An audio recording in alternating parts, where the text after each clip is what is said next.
ഗർഭാശയത്തിലെ മുഴകൾ അതായത് ഫൈബ്രോയിഡ്സ് എന്ന് കേൾക്കുമ്പോൾ തന്നെ സർജറിയെക്കുറിച്ചാണോ നിങ്ങൾ പേടിക്കുന്നത്? എന്നാൽ ഇനി അതിൻ്റെ ആവശ്യമില്ല. 30-35 വയസ്സിന് മുകളിലുള്ള മിക്ക സ്ത്രീകൾക്കും ഭീഷണിയാകുന്ന ഫൈബ്രോയിഡുകളെ വെറും ഗുളികകൾ കൊണ്ട് ഇല്ലാതാക്കാൻ കഴിയുമോ? വയറുവേദനയും അമിതമായിട്ടുള്ള ബ്ലീഡിങ്ങും കൊണ്ട് നിങ്ങൾ വലയുകയാണോ? ഇത് ഫൈബ്രോയിഡുകളാകാം. എന്നാൽ 90% സ്ത്രീകൾക്കും ഇതിന് ശസ്ത്രക്രിയ ആവശ്യമില്ല എന്ന് പറഞ്ഞാൽ നിങ്ങൾ വിശ്വസിക്കുമോ? നിങ്ങളോട് ഗർഭപാത്രം നീക്കം ചെയ്യേണ്ടി വരും എന്ന് ആരെങ്കിലും പറഞ്ഞോ? എളുപ്പം തീരുമാനമെടുക്കുന്നതിന് മുൻപ് ഈ പുതിയ ചികിത്സാ രീതികളെക്കുറിച്ച് അറിയുക. എന്താണ് ഈ ഗർഭാശയ മുഴകൾ അഥവാ ഫൈബ്രോയിഡുകൾ? ഇത് കേൾക്കുമ്പോൾ പലരും ഭയപ്പെടുന്നത് പോലെ ഇതൊരു ക്യാൻസർ മുഴയല്ല. ഗർഭാശയത്തിലെ പേശികളിൽ ഉണ്ടാകുന്ന അമിത വളർച്ചയാണിത്. അമിതമായ രക്തസ്രാവം, അസഹനീയമായ വയറുവേദന, ഇടയ്ക്കിടെയുള്ള മൂത്രമൊഴിക്കൽ എന്നിവയെല്ലാം ഇതിൻ്റെ ലക്ഷണങ്ങളാകാം. എന്നാൽ പലപ്പോഴും സ്കാനിംഗ് ചെയ്യുമ്പോഴാണ് 4 സെന്റിമീറ്ററിൽ കൂടുതലുള്ള ഇത്തരം മുഴകൾ ശ്രദ്ധയിൽപ്പെടാറുള്ളത്. നിങ്ങളുടെ സ്കാനിംഗ് റിപ്പോർട്ടിൽ മയോമ എന്ന് കണ്ടാൽ അത് ക്യാൻസർ ആണെന്ന് കരുതി പേടിക്കേണ്ടതില്ല. അത് വെറും ഒരു ഫൈബ്രോയിഡ് മാത്രമാകാനാണ് സാധ്യത. ഇനി നമുക്ക് പ്രധാന ഭാഗത്തേക്ക് കടക്കാം. ഓപ്പറേഷൻ ഇല്ലാതെ എങ്ങനെ ഫൈബ്രോയിഡ് മാറ്റാം? ഇതിനായിട്ട് പ്രധാനമായി നിർദ്ദേശിക്കുന്ന ഒരു മരുന്നാണ് യുലിപ്രിസ്റ്റേറ്റ് അസിറ്റേറ്റ്.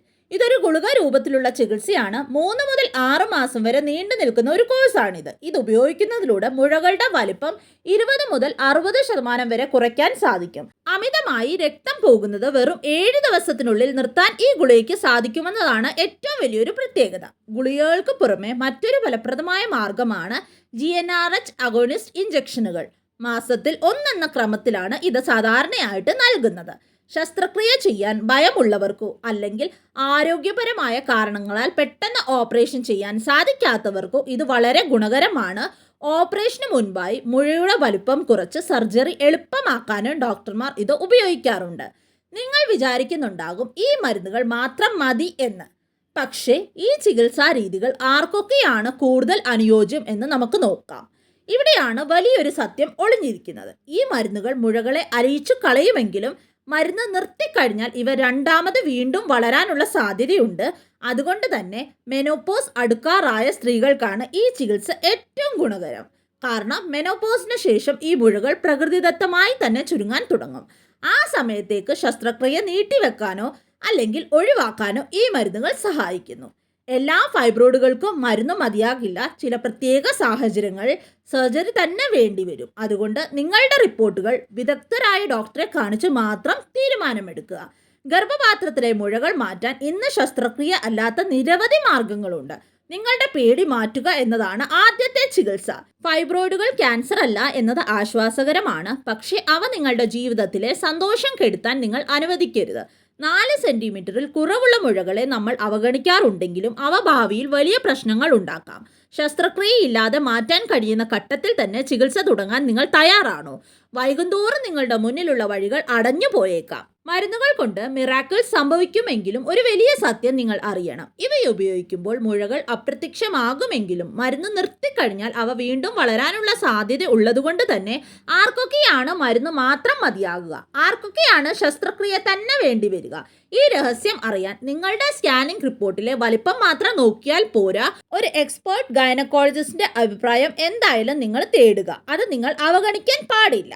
ഈ വീഡിയോയുടെ അവസാനം നിങ്ങൾ ഓർത്തിരിക്കേണ്ട ഒരു മെയിൻ കാര്യമുണ്ട്. ഈ മരുന്നുകളെല്ലാം ഫൈബ്രോയിഡുകളെ താൽക്കാലികമായി അലിയിച്ചേക്കാം. പക്ഷേ അവ നിങ്ങളുടെ ജീവിതശൈലിയുമായി ബന്ധപ്പെട്ടിരിക്കുന്നു. ശരിയായ ഭക്ഷണക്രമവും വ്യായാമവും ഇല്ലെങ്കിൽ ഏത് ചികിത്സ കഴിഞ്ഞാലും ഇവ വീണ്ടും വരാനുള്ള സാധ്യത തള്ളിക്കളയാനാവില്ല.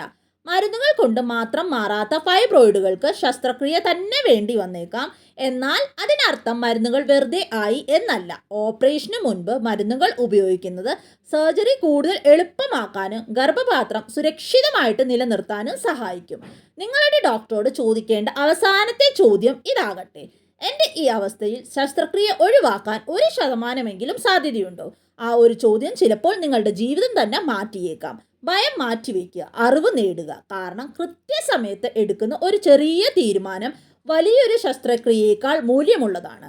ഈ അറിവ് ഷെയർ ചെയ്യാൻ മറക്കരുത്. നിങ്ങളുടെ ഈ മനോഹരമായ യാത്രയിൽ നിങ്ങൾക്ക് ഒരു പേഴ്സണൽ സപ്പോർട്ടോ എന്തെങ്കിലും ഡൗട്ട്സോ ഒക്കെ ഷെയർ ചെയ്യാനുണ്ടെങ്കിൽ നിങ്ങൾക്ക് എന്നെ ഡയറക്റ്റ് ആയിട്ട് എൻ്റെ വാട്സപ്പ് നമ്പറിലൂടെ കോൺടാക്റ്റ് ചെയ്യാവുന്നതാണ്.